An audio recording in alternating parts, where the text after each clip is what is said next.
charcoal.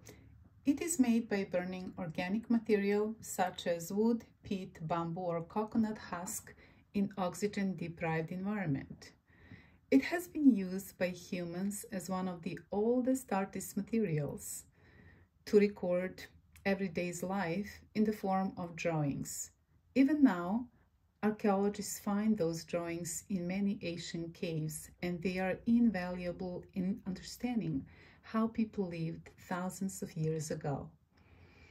Nowadays, artists also use charcoal in a few various forms to do the very same ancient thing, to make drawings. Charcoal comes in the form of charcoal pencils, which is compressed charcoal powder with added gluing agents surrounded by wood or without any wood. It comes in the form of charcoal blocks or sticks, which is again compressed charcoal powder with additives. It comes in the form of willow sticks, which is willow burned in oxygen-deprived environment, and in this form, which is Nitram Aquarelle charcoal. It's made out of charcoal powder, gum arabic, glycerine, and honey, and it is used more or less like traditional watercolor with some twists. So let's find out what it is great for and what it is maybe not the best choice to be used for. Hi, welcome to today's Paint and Draw Together video. My name is Lela, and today I will be talking about this, which is Nitram Aquarelle watercolor. It comes in two different forms. In the form of paste, which is packed and sold in 60 ml tubes, or this form, which is thin and it has inside hardened cake of the very same Nitram Aquarelle paste. It comes with a note that it is a natural product made out of charcoal powder, gum arabic, honey, and glycerine, and it should be left completely dry after being used to avoid any potential appearance of mold. In this video, I will be exploring working properties of Nitram Aquarelle watercolor and compare it to traditional black watercolor paint I have here, which comes from Horadam, and it's produced by using ivory black pigment, pigment black 9. In some instances, I might introduce the third comparison, which is graphite, which is water soluble, made out of graphite powder pigment with some small addition of carbon black pigment to it, just so we have another comparison to compare it with. At the end of the video, I will be doing a demonstration and showing how to use Nitram Aquarelle in the drawings or in the watercolor paintings. I'm quite excited to share this with you because I think it's one of those new products which could certainly add value to your drawings and paintings. And you might have not known that it exists, or you might have not considered it, using it for the purposes which I find it quite valuable to be used for. I made here a chart where I will be comparing in the first column Nitram Aquarelle watercolor, in the second traditional ivory black watercolor, in this case Schmincke Horadam ivory black, and in the third one will be graphite watercolor 9B from Lyra, made in Germany. So let's go and start with testing what is the coloring strength. If we saturate our brush with the paint, how long can we paint? And in the case of Nitram,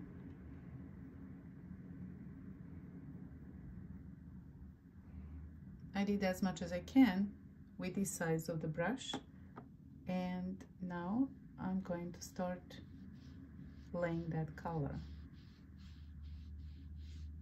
And if I need to, I will add water to it small amount just to see how long it can keep going.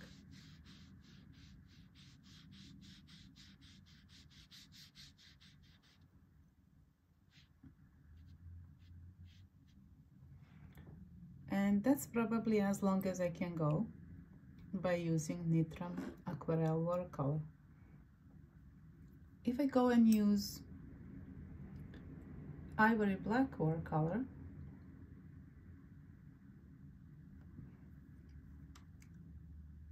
and repeat the same,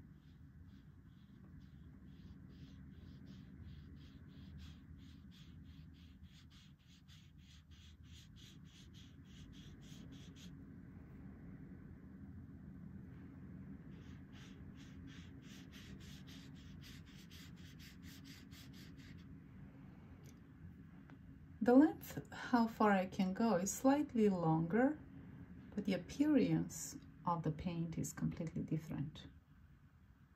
We can observe that Nitram Aquarelle has much higher level of granulation than Ivory Black watercolor has. Let's see how 9B graphite behaves if I take that and make the same color swatch. You can see that this is very, very highly pigmented.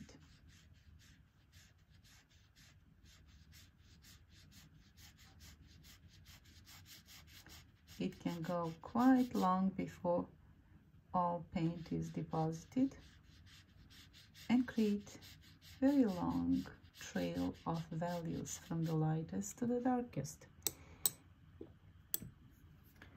Now, if I look at this, I can notice that Nitram started to granulate right away. The particles clump together and fill the values of the paper, even though this is very smooth paper, while Ivory Black watercolor, Horadam brand, doesn't do that. Neither this graphite watercolor made by Lyra, by combining graphite powder with carbon black artist powder, it doesn't granulate in the way how Nitram does.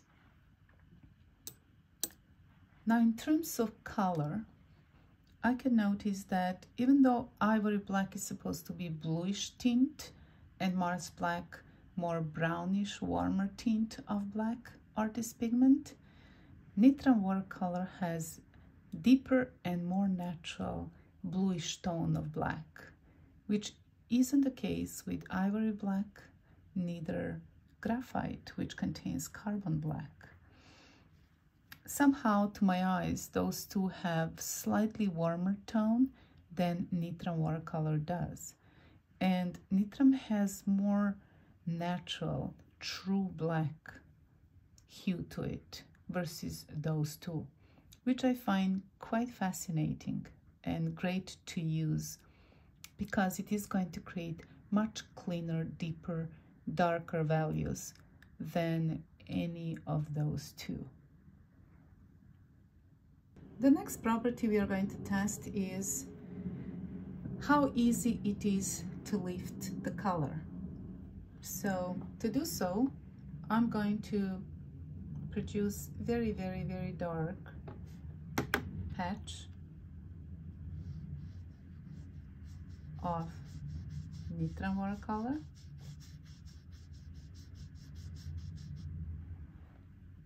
And then do the same with the other two. Ivory Black,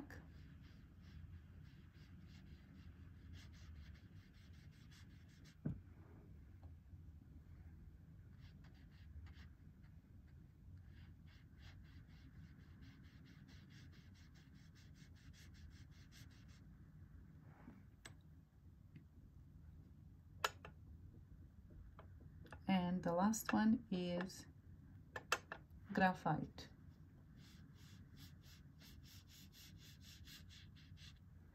I'll just make it quite dark.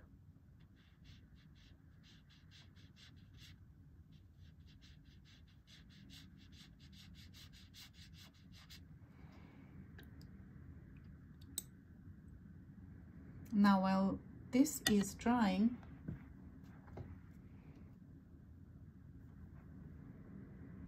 I can notice that Nitram watercolor is already dried, while the other two, Ivory Black and Graphite, are still wet. They will take some time to dry.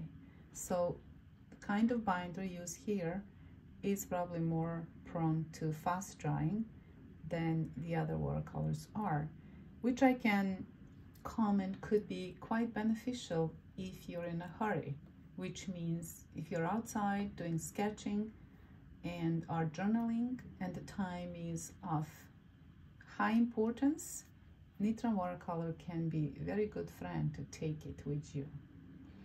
The fact that it can produce the full range of values from the lightest to the darkest makes it a very, very convenient and usable tool to produce value studies from the lightest to the darkest. And that is going to be part of our demonstration at the end of this video. The next test is how easy or difficult it is to lift the color, and that goes hand in hand with how staining or non-staining it is. So if I take wet brush and try to lift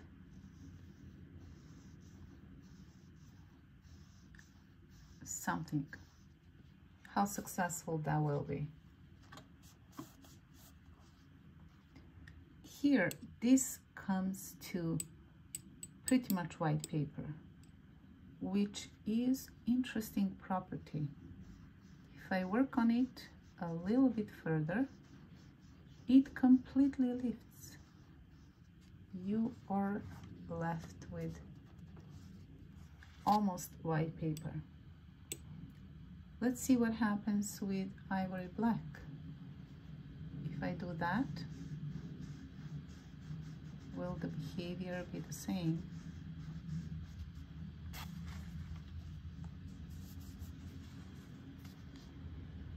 To some extent, but not as much as Nitram Aquarelle does. Ivory Black has some amount of staining present to it, which makes it slightly less prone to lifting. And the last one is Graphite.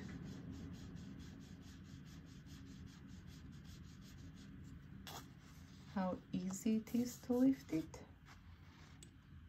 I can say that it still has some amount of staining properties. It doesn't come to clean white or as clean as Nitram does.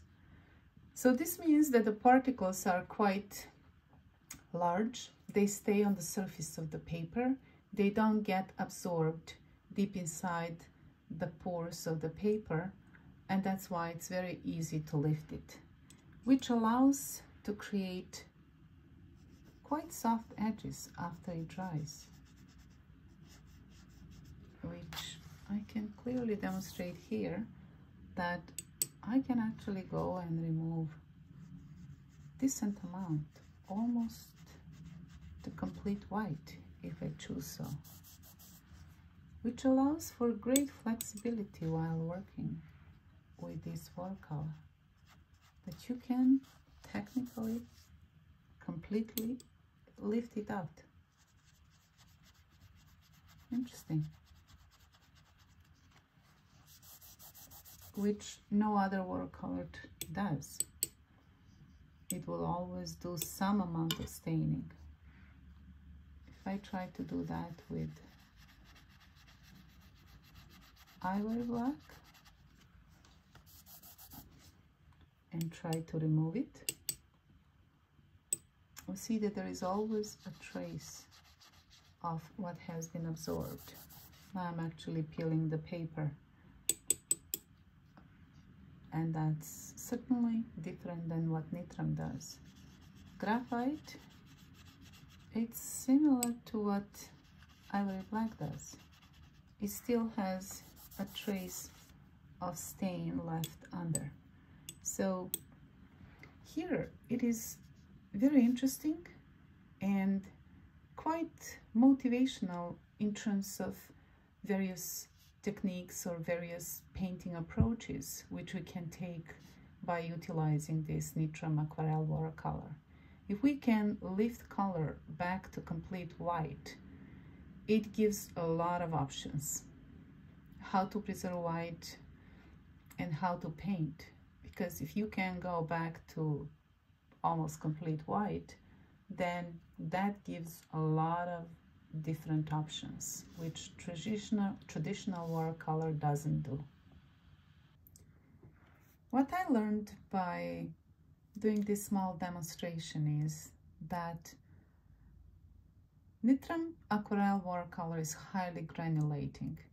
It is extremely easy to lift. When it's wet, if I apply another brush stroke of paint over it, it lifts the one which is under, which is great if you really want to lift it, but not so great if you really want to have the darkest dark and build it in layering. So it is not the great option if you would like to paint in layers and build that deep, dark, saturated paint layer over time by applying a few layers. In this case, it's not possible. Any subsequent layer will lift the layer which is under. On the opposite side of the cone, that could be very, very good property if you would like to lift the paint which is under, because it comes almost to the white surface and allows you to paint and use it in a way which is similar to using graphite or charcoal, which could be erased at any time you like to do so, which is quite interesting property. The color depth is magnificent. It's beautiful black, and it allows to go from the lightest to the darkest value. Another benefit I noticed is for those artists who would like to do more of freestyle and loose watercolor paintings, this watercolor will force you to do so. I tried to be gentle and I tried to make very gradual transition of color, and that's not at all possible. It does go into blotches and it concentrates on one or the other side of the line, but it does allow for quite expressive painting. And as I said before, it is very interesting and probably great material to use outside when we do quick sketching and journaling and capture moment as it is in that fleeting moment of time, which now isn't, the next moment isn't there in front of our eyes. So all in all, this is, in my view, great product. It has beautiful deep dark black color. It is granulating, which allows for very sophisticated patterns and texture in your work. It is possible to lift almost to the bare white, and it is very highly liftable, which means it doesn't allow for making layers of watercolor paint and building it through layers. Whatever you get in that first layer, probably it's going to be the darkest you can go with it. And my last point is that I see it as a great tool for sketching, journaling, and capturing what is available out there when you go out and do plein air. Now, hand in hand with that comes its practical application in your final drawings or paintings. And there is one application I found particularly useful. And that special use is this. In your graphite drawings, what you can do with it is, if you're not able to bring your graphite to the darkest darks, you can use water-soluble graphite, but you can also use this Nitram Aquarelle for the darkest blacks. which otherwise you can't achieve by using graphite. It also allows for this soft feathery look where you capture the darkest values among the feathers or in the eye or wherever it's needed, which otherwise would not be that easy to accomplish with graphite. Actually, this dark here, it's impossible to obtain by using purely graphite pencils. So that's all I have for today. I hope you enjoyed this review. I hope you find it valuable, and you might even be inspired to go and purchase some Nitram Aquarelle and give it a try and play with it. I'm sure you will find great joy of doing so and find some new interesting ways you can paint, which otherwise you probably wouldn't be able to do if you are using just traditional watercolor paint. Thank you for watching. Have a great day and see you in the next video.